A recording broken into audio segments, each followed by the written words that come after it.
Hello and welcome to Comics Corner with me, your host, Connor Nolan. Over the course of the show tonight, you're going to learn all about one of the things I love most in the world, comics. Now sit back, relax, and get ready for the show. Or, well, in this case, the comics.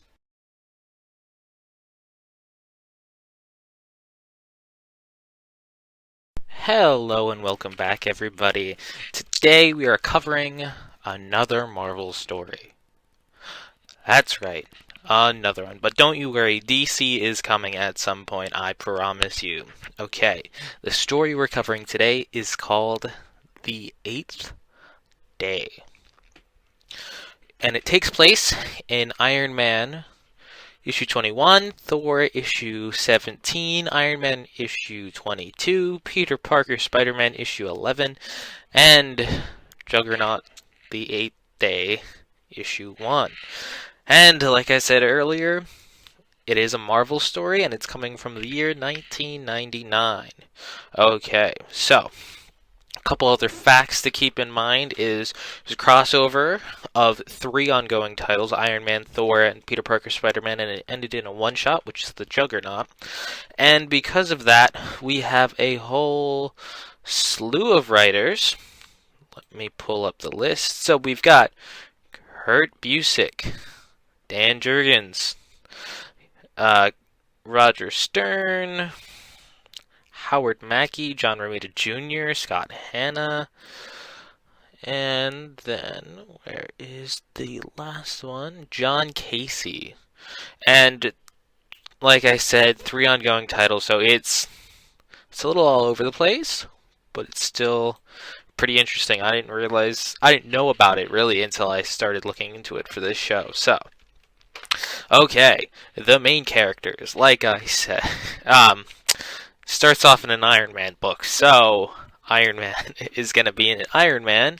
He's got a genius level intellect. He's a proficient scientist and engineer who built himself a power armor suit, which gives him a wide range of abilities, some of which are superhuman strength, speed, durability, agility, reflexes.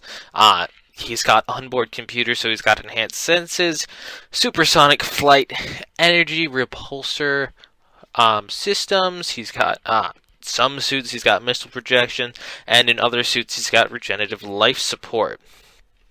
Then, surprise, the next main character is Thor, seeing how it also takes place in a Thor book, and Thor has got superhuman strength, speed, durability, and longevity.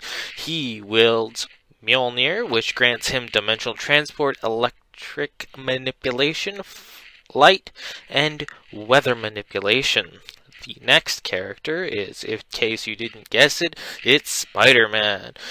Spider-Man has superhuman strength, speed, reflexes, agility, coordination, balance. He can also cling to solid surfaces. He's got accelerated healing. He's got a genius level intellect. He's a proficient scientist and engineer who built his own wrist-mounted web shooters, and he's also got the precognitive ability of the spider sense, which we talked about in the first show about how he can sense danger with that. The next important character we need to talk about is Professor X, Professor Charles Xavier to be exact, who's got a genius level intellect. He is a powerful psychic with powers including ESP, telepathy, mental manipulation, and, depending on the circumstances, telekinesis.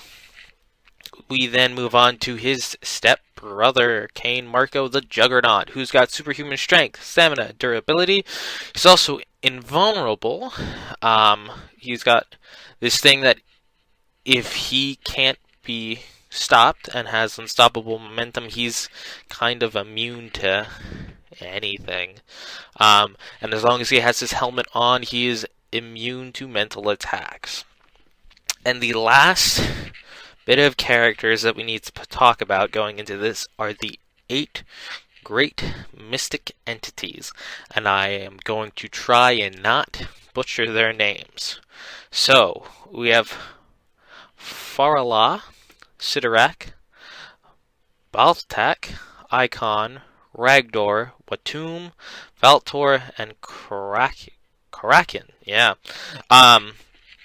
These are just great powerful entities that sealed part of their powers into totems, which they gave to their champions, which gives them incredible powers, and they're called the Exemplars, which I'm just going to list them off really quick. I'm not going to go into their powers too deep. Juggernaut, which we talked about earlier. We got Inferno, Carnivore, Bedlam, Conquest, Decay, Tempest, and Stonecutter. Just to go over them really, really quick. Bedlam has psychic and mental abilities. Carnivore has superhuman speed, coordination, claws. Conquest. It's got a bunch of just fighting skills. Decay possesses a touch of death, which where he touches it, surprise, surprise, it decays. Inferno is got the ability to fly and projects blasts of heat. Juggernaut we already talked about. Stonecutter, superhuman strength, combat skills, and the ability to design and build the God Machine, which we are going to talk about in a little bit. And then Tempest, which has the abilities to turn into wind, fly, and create powerful hurricanes. Alright, now we're going to get into the plot. So, this is a 4-part story, but it's got a prelude, so it's technically 5 issues, but the first issue that it happens in, it's not really talked about that much. So the first issue is Iron Man, issue 21, written by Kurt Busiek. So it picks up going off, and he's just in a warehouse fire, not really that important. Warbird is there. Warbird was the name that Carol Danvers used in the 90s, apparently. But that story doesn't have a lot to do with what we're talking about. That's the main story of this issue, and then what's called the B story is where we pick up. So when we pick up with that, Tony Stark had just given an interview, and he was talking about Iron Man, because at this point in time in the comics, people didn't know that Iron Man and Tony Stark were the same person. So we see him give a little interview, and we see this lady that's sitting there waiting for someone. It turns out that she's waiting for Tony Stark, and she's a pilot. She then flies Stark up to what appears to be the Arctic, and in fact it is the Arctic. She flies him up to the Arctic, and she talks about how she never got used to the cold. And they take him to this dig site, and they drive down this ramp, and then the issue ends. And you're like, what? And it said, to be continued. So then we pick up with Thor number 17 from Dan Jurgens. And in the start of the issue, we see this couple. They're about to get engaged. She says yes, and then boom, Thor crashes into the street. And the guy's like, do you believe in omens? Because I do. I'm out. And then Thor is seen fighting a villain. I believe his name is Norakt. But Thor is, fighting him, but he's giving it pretty good to Thor. And then he just kind of disappears.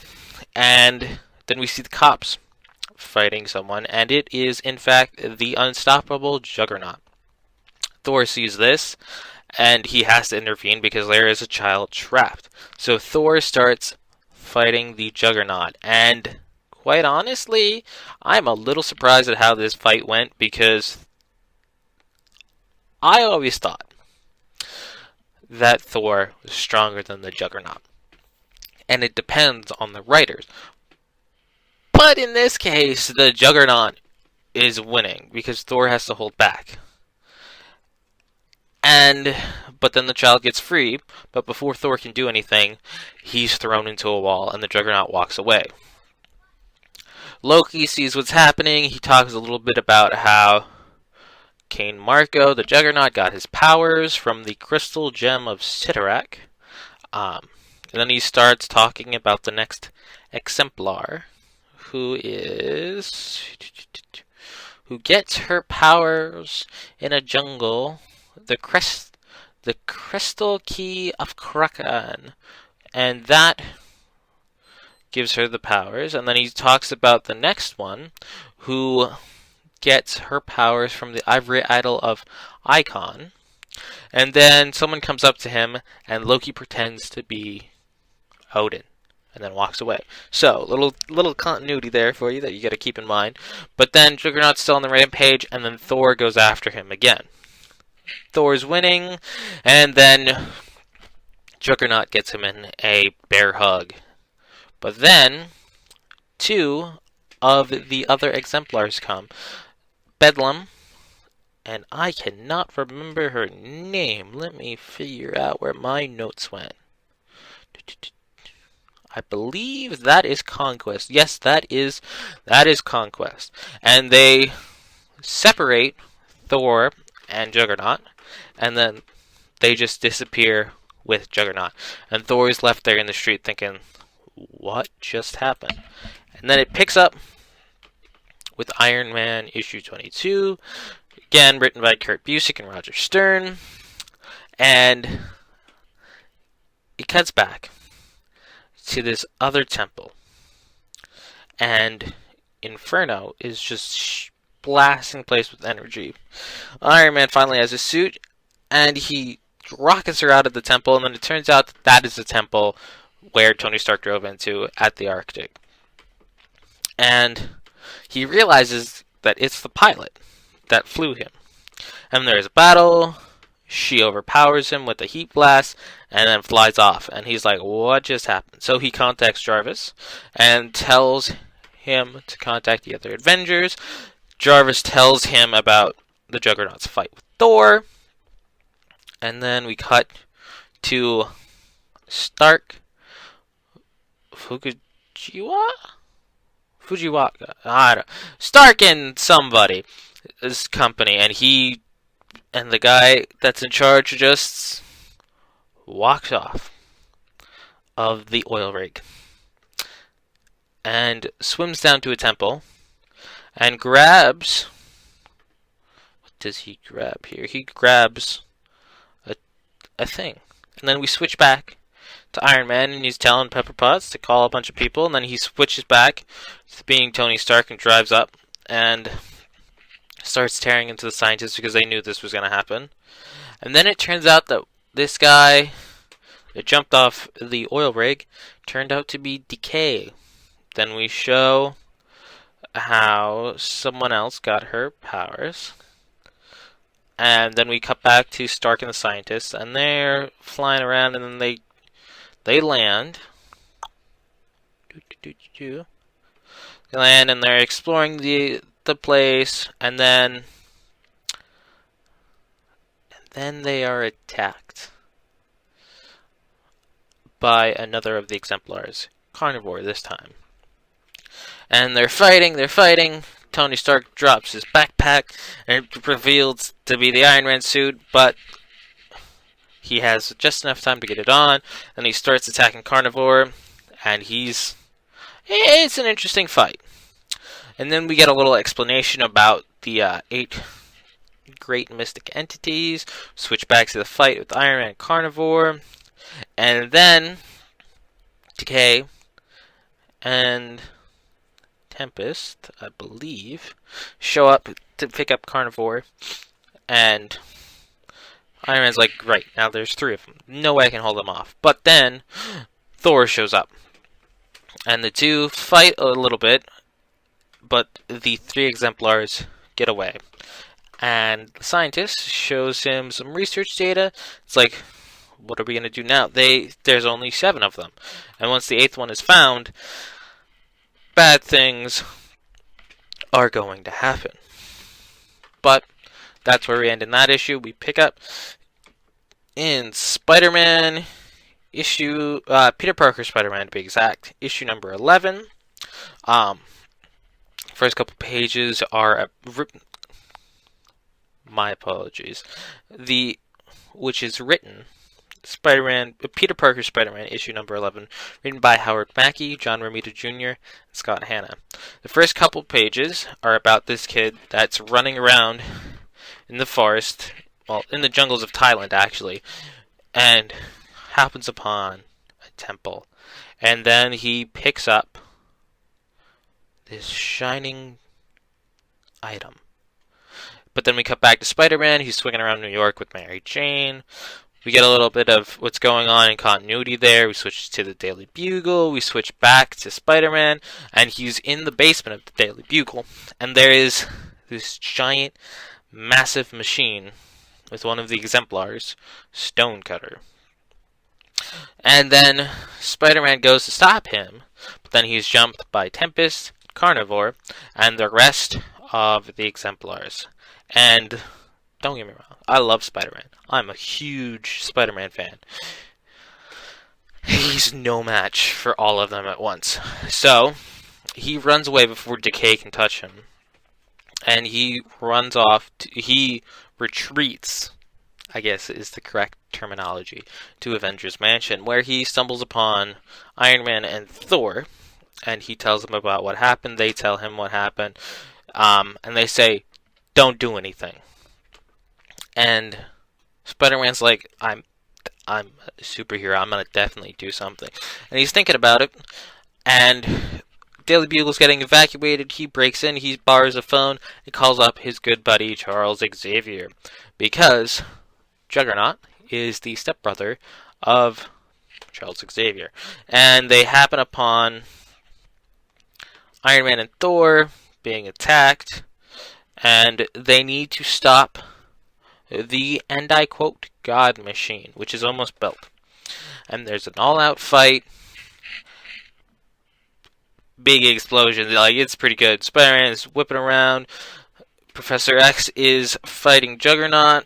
But it's not enough. And the exemplars start to slowly overpower them. It's a good fight. It's a good fight. But then Professor X's astral form is torn, and it's being pulled apart, and his physical body is getting pulled there, and it's pulled there, and they're all there, and then it just ends. So then we pick up with Juggernaut, the 8th day, issue number 1. This is the one-shot. It's written by John Casey. And we pick up with Spider-Man, Iron Man, Professor X, and Thor all strapped to this big machine. And they're talking about telepathy. They're talking about what's going to happen. They're in the Arctic again. The exemplars are kind of infighting. We get a little more backstory. The superheroes are being tortured. We get a little backstory into Cain Marko, how he got his gem, what happened, how he fought against Sidorak. And this is really great art. Like, I love this. The artist on this book, hold up. The artist on this book is Terry Shoemaker. And the colors in this book, too. Mark Bernardo. It's just amazing. This is a book that you definitely want to get if you can find it. And the exemplars are talking about themselves. They're like, oh, what happened with Sidorak? Professor X goes into a little more backstory on how Cain got his powers. We see this awesome fight scene of Astral Professor X versus Cain Marko. And they're both children again. And Cain's winning. Cain was always the bigger bully in that. But as they're fighting, they get older and grow up to be what they are right now. And Professor X, he's doing a pretty good job, but then he is wiped away by Bedlam, and Cain Marko is a little annoyed, to say the least. But, they still work together.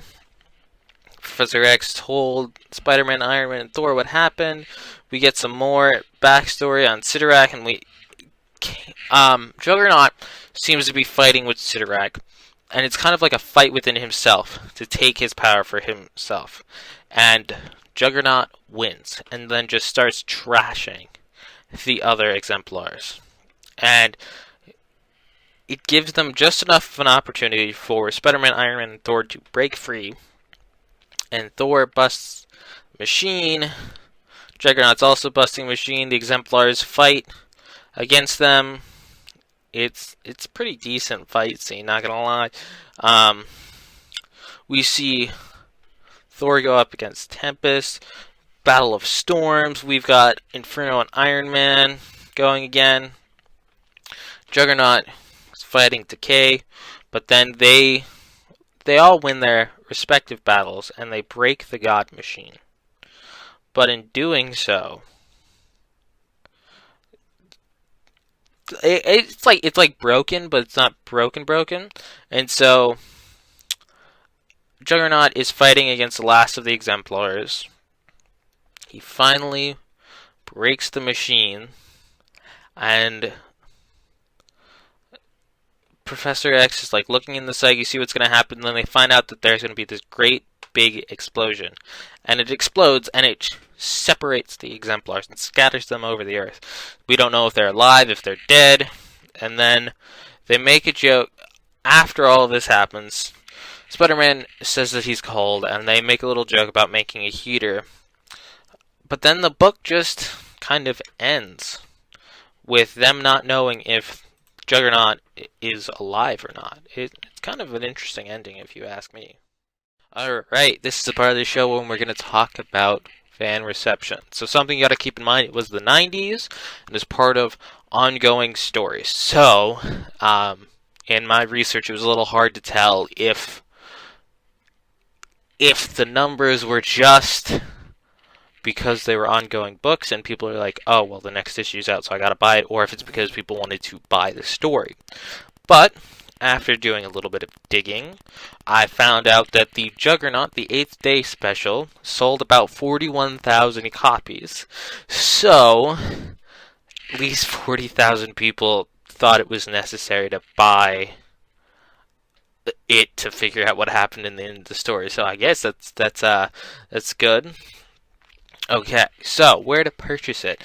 I did a lot of digging, and this story is in the Iron Man by Kurt Busiek and Sean Chen omnibus. It's also in the Thor Heroes Return omnibus. You can also find it in single issue forms wherever you buy comics if they've got it. It's also in single issue form on Marvel Unlimited and Comixology. Now, for my host rating, I'm going to give it a 7.5. Now, the reason for this is because it took place in 3 ongoing titles, so it reads a little disconjointedly, but that's only because it was 3 sets of writers, 4 actually if you're going to count the one-shot. But overall, I thought it was a really good, interesting story. It gives us a little more insight into Juggernaut and his powers, and the powers of the Exemplars and the great mystic entities. And but it's not really referenced anymore, so it's not super important. So that's why I gave it a 0.5. But I really do like seeing the team up between Iron Man, Thor, Spider-Man, and Professor X, because that's not a combination that you see too often, and it worked really well, and it worked surprisingly well, seeing how it took place over 3 titles and a one-shot, but still interesting. So yeah, 7.5. Thanks so much for listening to Comics Corner with me, Connor Nolan. If you like what you heard today, why don't you tell your friends about it and share it all around? And if you have any suggestions for what comics should be next on the show, leave a comment down below. And remember, comics are king.